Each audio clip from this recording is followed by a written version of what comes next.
Welcome back to The Explainer. Today, we're diving into a seriously fascinating and honestly kind of relatable tension in human psychology, the burden of autonomy and the path of least resistance.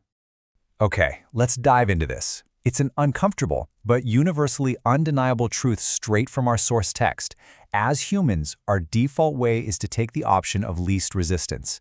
It is literally hardwired into us. Before we even consciously weigh the pros and cons of a messy situation, our brains are already scanning the horizon, just looking for the absolute easiest, least demanding path forward. But what exactly are we trading away when we automatically choose that easy route? Think about your own daily habits for a second. Whether it's putting off a complicated strategic decision, ignoring a shifting market trend, or just dodging a tough conversation, every single time we take that default path, a transaction is happening. We are giving something up. What we're usually stepping right into is what we can call the comfort trap. Life is complex, right? It's messy, full of friction. And when we're hit with all that complexity, we instinctively look for a psychological safety net. I mean, think about it. Our brains are basically these incredibly lazy supercomputers. They only make up like 2% of our body weight, but they hog roughly 20% of our energy. So as a pure survival mechanism, they subconsciously drag us into situations that burn fewer calories and cause less friction. But as the source material so sharply points out, that safety net, it's woven entirely out of threads of self-deception, specifically a false sense of security and the illusion of safety. We deeply, deeply prefer these comfortable illusions over actual reality when the going gets tough. We trick ourselves into believing that by avoiding the hard thing, we're keeping ourselves safe. But really, it's just a temporary buffer. It doesn't actually protect us from the underlying issues we're trying to dodge. And this brilliantly illustrates the core conflict going on inside our minds. On one side, we have that false sense of security constantly pulling at us. On the other side, we have the discomfort of growth, change, and self-reliance. And growth is inherently uncomfortable. Evolving into a better, more capable version of yourself means you have to break the old molds. Yet faced with that exact choice, we almost always want to feel safe right now, rather than do the heavy lifting of evolving for tomorrow. Which brings us to a super fascinating, kind of counterintuitive concept, the burden of autonomy. Normally, we think of autonomy as this amazing, liberating joy, right? We associate it with freedom and independence. But the source material flips that entirely on its head. It actually frames autonomy as a heavy, demanding burden that we subconsciously try our hardest to avoid carrying. So the crucial point is exactly how we define this word. Autonomy, in this context, means taking absolute responsibility and being fully accountable for your decisions. It means owning the outcomes, whether they're spectacular wins or a total disaster. It's not just about doing whatever you want, it is about the unrelenting ownership of the consequences of your choices. And let's just be totally honest with each other here.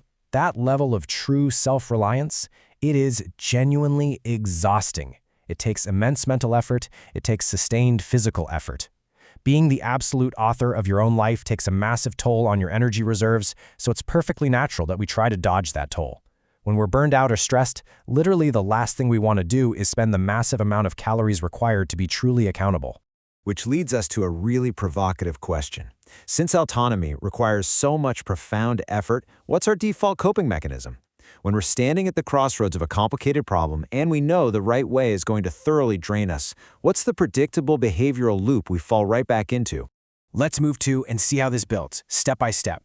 First, boom, we face an issue. A stressor pops up in our life. Second, instead of leaning into the discomfort of properly solving it, we choose the less painful and less effortful option. We take that path of least resistance. And third, we gain immediate relief. The stress just evaporates for a second.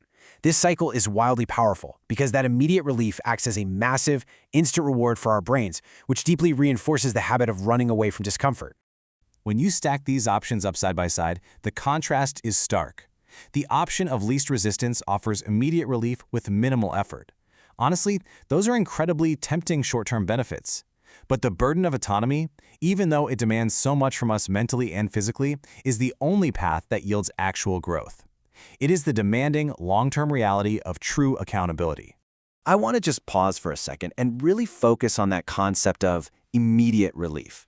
Think about how intoxicating that feeling is. When the pressure is super high, the sudden release of that pressure is overwhelmingly tempting. It's like a quick hit of dopamine. It feels so undeniably good in the present second that it completely blinds us to the future costs of our avoidance. Now, what's really interesting about this slide is that it reveals the ultimate cost of that immediate relief. The harsh reality exposed by the text is that we choose this quick fix over what is actually the best way to address the issue. By constantly chasing that quick hit of relief, we totally fail to solve our underlying problems. The issue hasn't gone anywhere. It's still there, usually compounding and getting worse while we hide out in our little illusion of safety. So, here we are at the ultimate trade-off that this entire analysis boils down to. It's a daily tug-of-war between immediate relief versus the best way to address the issue. Every single day, in your strategic planning, in your leadership style, and your personal goals, you are faced with this exact comparison. You're constantly having to choose between making the pain stop right now or enduring the friction required to actually fix the root cause of the problem. As we wrap up this explainer, I want to leave you with a final, essential thought. When you encounter your next challenge, and let's face it, that might literally be later today, will you automatically choose immediate relief, or will you take on the burden of autonomy and choose the best way to address the issue? The choice, as heavy and demanding as it is entirely yours. Keep observing your own behaviors, keep challenging those defaults, and until next time, never stop exploring why you do what you do.